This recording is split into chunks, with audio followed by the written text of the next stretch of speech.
Hello friends, આજે આપણે unit number 6 red 1 માં આગળ વધીએ.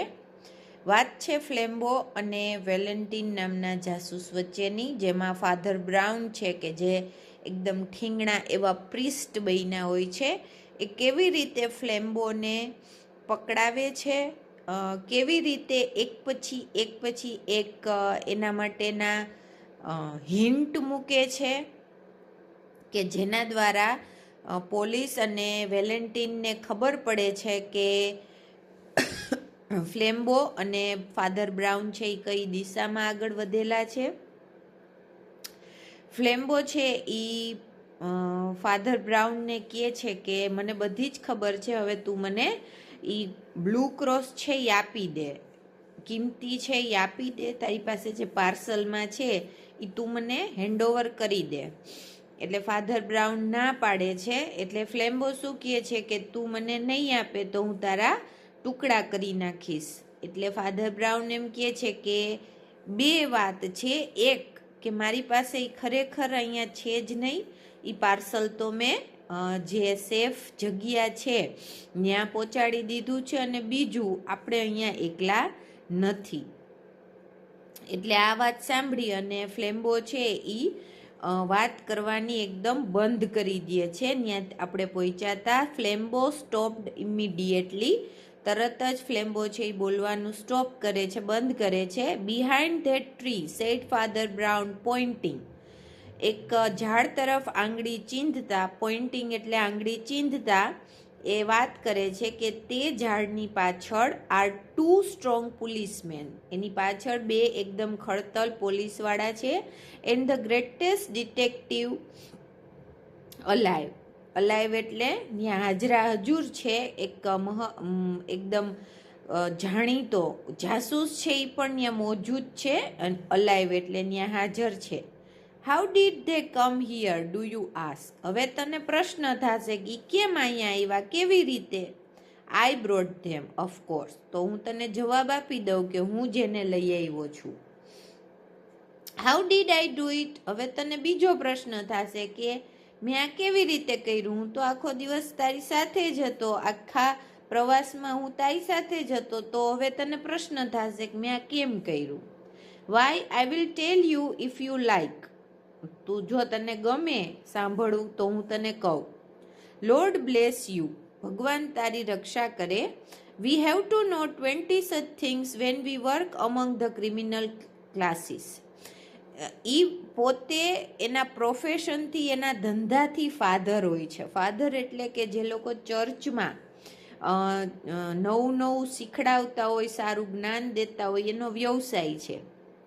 હવે ફાધર બ્રાઉન શું કહે છે કે as a father, as a ચર્ચના ફાધર તરીકે અમારી ડ્યુટી હોય છે, અમારે એવા 20 માણસોને કે જે ક્રિમિનલ હોય એના ક્લાસ લેવાના હોય છે, એની પાસેથી કામ લેવાનું હોય છે, એની સાથે કામ કરવાનું હોય છે, એની વચ્ચે કામ કરવાનું હોય છે. Well I wasn't sure you were a thief, પહેલાં જ્યારે આપણે મળ્યા, પહેલી વખત જ્યારે આપણે મળ્યા ત્યારે હું શ્યોર નહોતો કે તું ચોર છો. So I just tested you to see if anything would make you show yourself, એટલે મેં તારી ટેસ્ટ કરવા માટે, પરીક્ષા કરવા માટે એવો પ્રયત્ન કર કે તું છતો થા, તું તારી જાતને દેખાડ. A man generally makes a small scene if he find salt in his coffee. કોઈ માણસ જ્યારે કોફી મંગાવે અને એની કોફીમાં ખાંડની જગ્યાએ જો મીઠું આવે તો એ એક સીન ક્રિએટ કરે, એટલે કે એક દેખાડો કરે, મીન્સ કંઈક બતાવે કે જો હું છું, મેં કોફી મંગાવી હતી તો કોફીમાં ખાંડની જગ્યાએ મીઠું નાખેલું આવ્યું છે. એટલે કોઈને કોઈ રીતે એ પોતાની વાત મનાવવા માટે હોટેલવાળાને, વેઇટરને ખખડાવે. If he doesn't, he has some reason for keeping quiet, અને જો કોઈ વ્યક્તિ આવું ન કરે તો એની પાસે ચૂપ રહેવા માટેનું કોઈ કારણ હોય છે. I change the salt and sugar and you kept quiet, મેં જ ખાંડની જગ્યાએ મીઠું બદલાવી નાખેલું હતું અને છતાં તું કંઈ પણ બોલ્યો નહીં. A man generally objects if his bill is 3 times too big, કોઈ માણસ છે એ ઓર્ડર કરેલો હોય અને એનું બિલ છે એ જેટલો ઓર્ડર કર્યો હોય એના કરતાં 3 ગણું આવે તો કોઈ પણ માણસ છે એ એનો વાંધો ઉઠાવે છે, એની સામે કંઈક બોલે કે આ ખોટું બિલ છે કે કાંઈ પણ, અને એવું જનરલી હોવું જ જોઈએ. If he pays it he has a motive for passing unnoticed. અને જો એવું ન કરે, કોઈ પણ સીન ક્રિએટ ન કરે, કાંઈ બોલે જ નહીં અને 3 ગણું બિલ જો ચૂકવી દે તો એની પાસે ધ્યાનમાં આવવા માટે કોઈ પણ કારણ હોતું નથી કે હું કોઈના ધ્યાનમાં આવું. ધ્યાનમાં ક્યારે આવો તો કે આનું 3 ગણું બિલ હતું અને એણે અમારી સામે દલીલ કરી હતી, તો એ વાત છે એ કોક બીજાને પણ આપણે પહોંચાડી શકીએ, પણ એવું હતું નહીં. તે તારું 3 ગણું બિલ પણ ચૂકવી દીધું. I increased your bill and you paid it. મેં તારું બિલ 3 ગણું કરેલું અને છતાં તે ચૂકવી દીધેલું. The world seemed waiting for Flambeau to leap like a tiger. આખું આસપાસનું જગત ફ્લેમ્બોને એવું જણાતું હતું જાણે કે ટાઈગરની જેમ એના ઉપર છલાંગ મારશે. But he was held back as by a spell. પણ જાણે કે એના ઉપર જાદુ થયો હોય એમ એ સ્તબ્ધ બની ગયો. He was stunned with utter curiosity.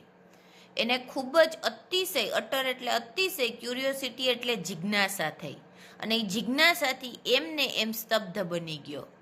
Word spilled out his mouth. એના મોઢામાંથી શબ્દ આપોઆપ બહાર નીકળવા માંડ્યા. I would rather die than be tricked by a little priest. તારા જેવા મૂર્ખા ઠીંગણા પ્રિસ્ટ મારા ઉપર યુક્તિ કરી જાય, કરામત કરી જાય, એના કરતાં તો હું મરવાનું વધારે પસંદ કરીશ. Well went on Father brown.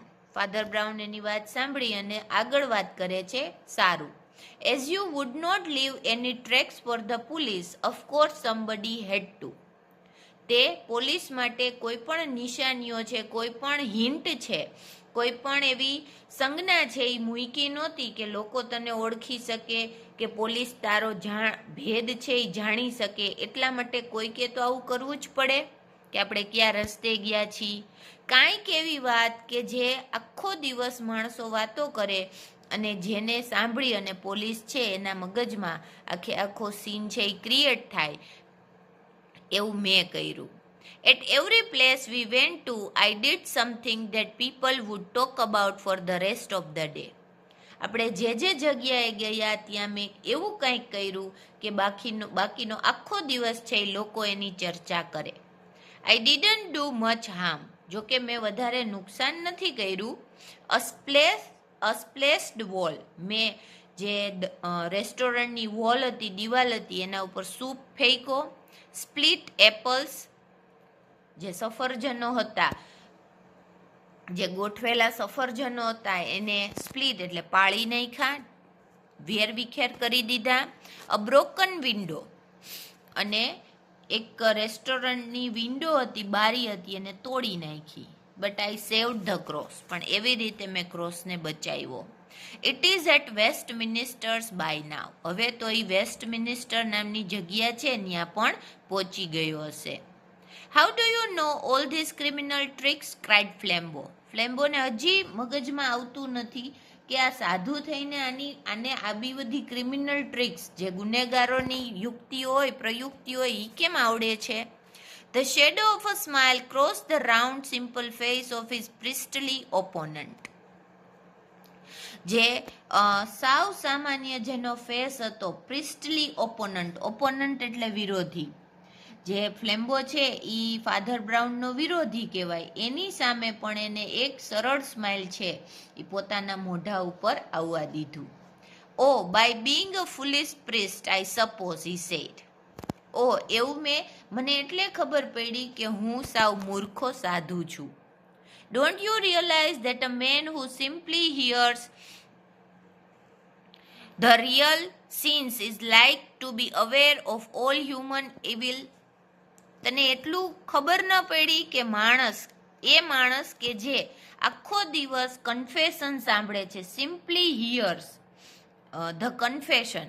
જે ગુનેગારો હોય કે જેને બહુ પસ્તાવો થતો હોય પોતાના ગુનાનો પ્રાયશ્ચિત કરવા માટે એની કબૂલાત કરે. તો હું પાદરી છું, હું આખો દિવસ આવા માણસો પાસેથી એનું કન્ફેશન સાંભળું છું કે એણે જે ખરેખર પાપ કરેલા હોય છે એને તો ખરાબ માણસોના સ્વભાવની ખબર જ હોય ને.